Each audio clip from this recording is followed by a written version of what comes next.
Shalom, Kol Haloyim Yahweh, Ba'ashem Yahushai, Ba'ashem Rachak. Double honors to our apostles and elders of Great Millstone, and peace and blessings to the elect.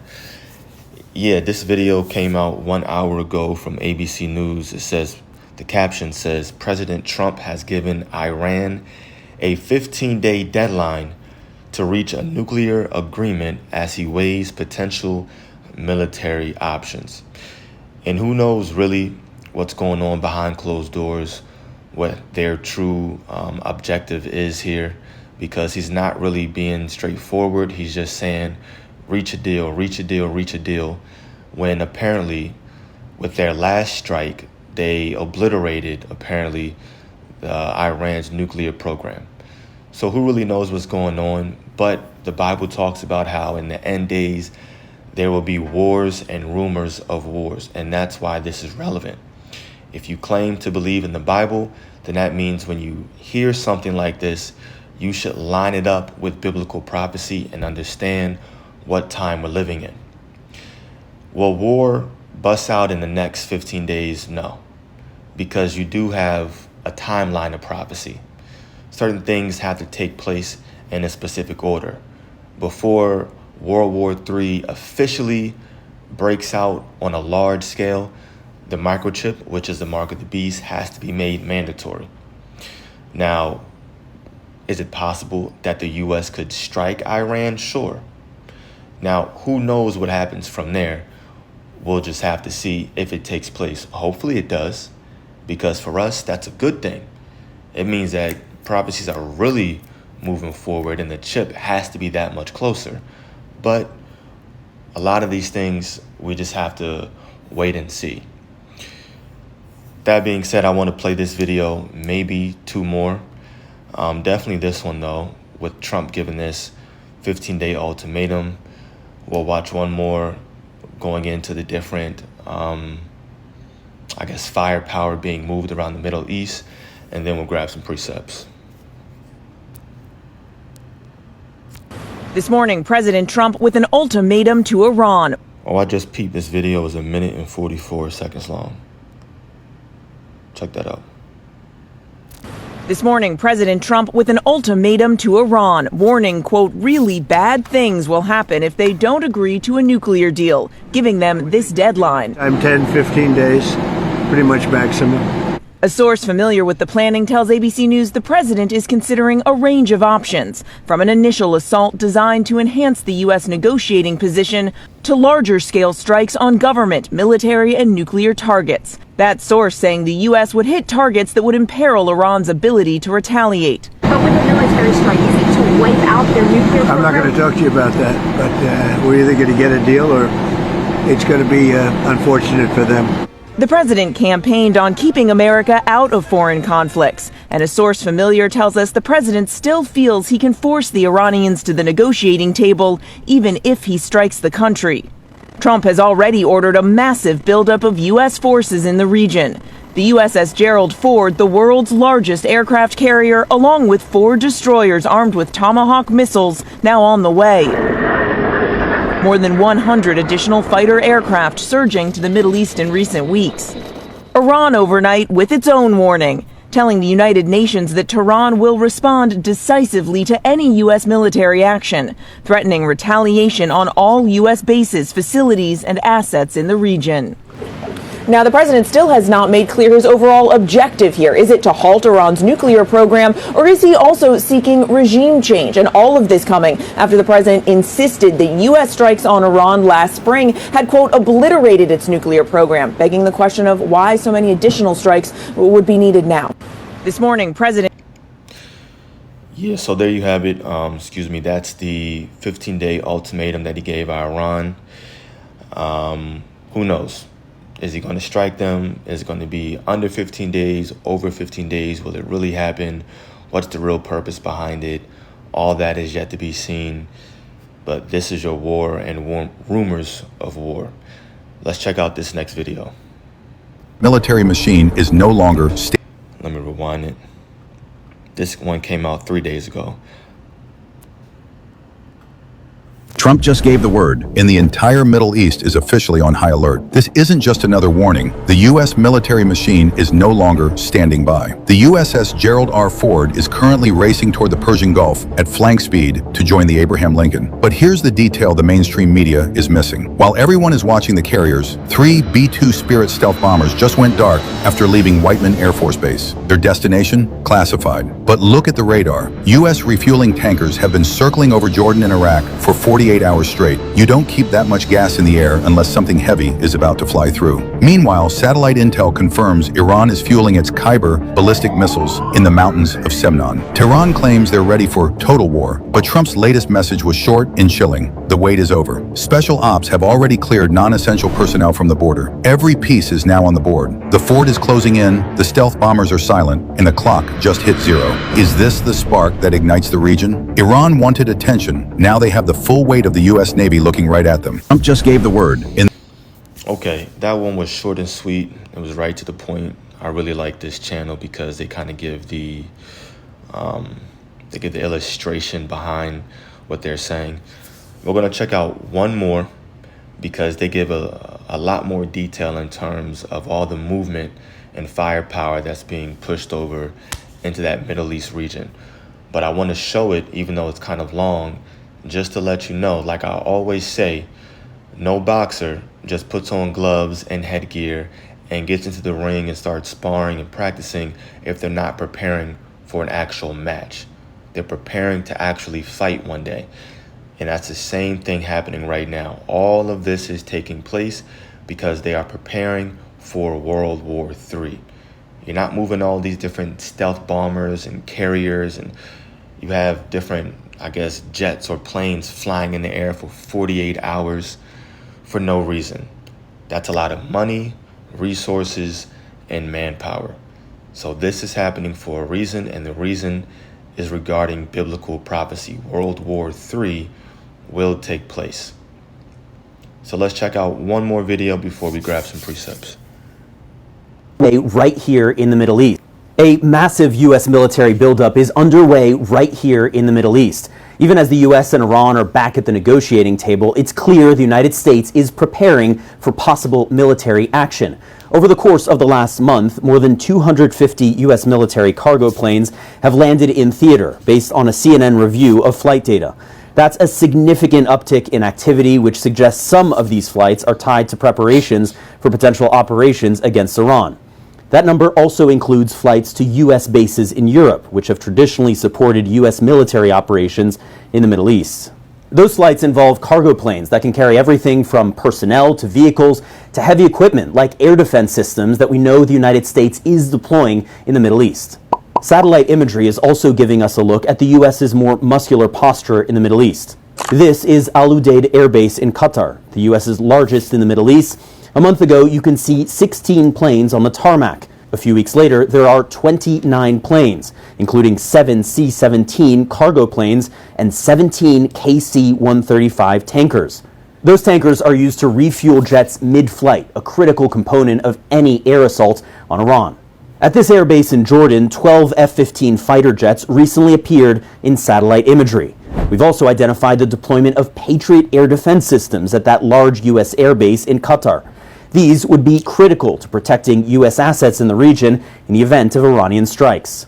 The U.S. also has plenty of naval assets in the region. A U.S. aircraft carrier and 3 warships arrived in the Middle East last month. A second aircraft carrier strike group is also now on its way.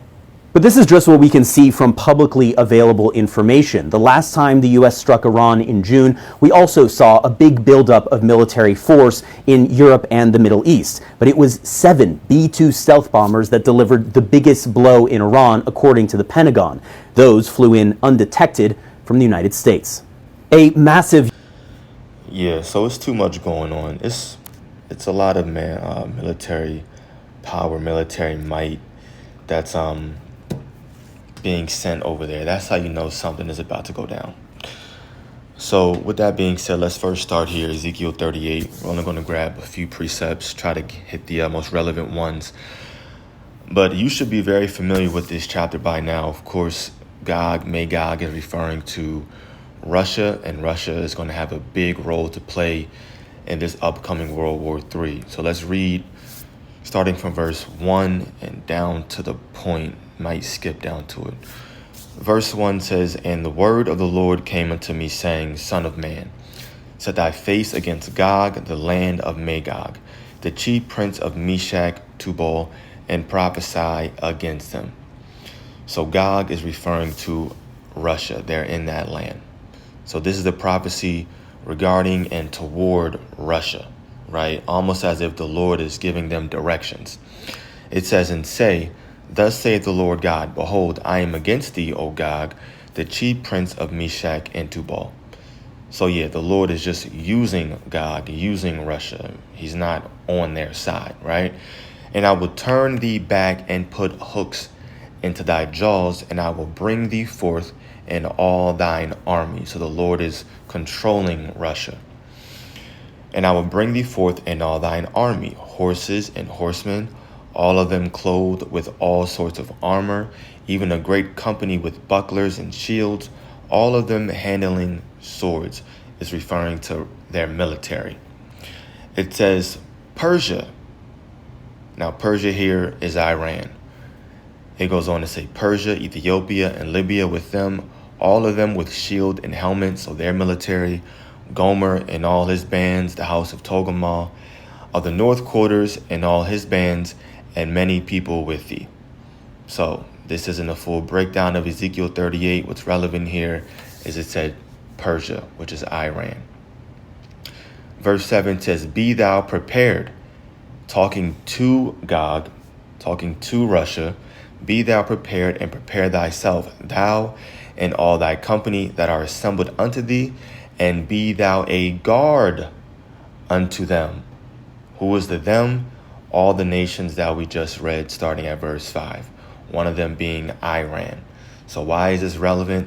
Because according to biblical prophecy, Russia and Iran are going to be on the same side in this upcoming World War III.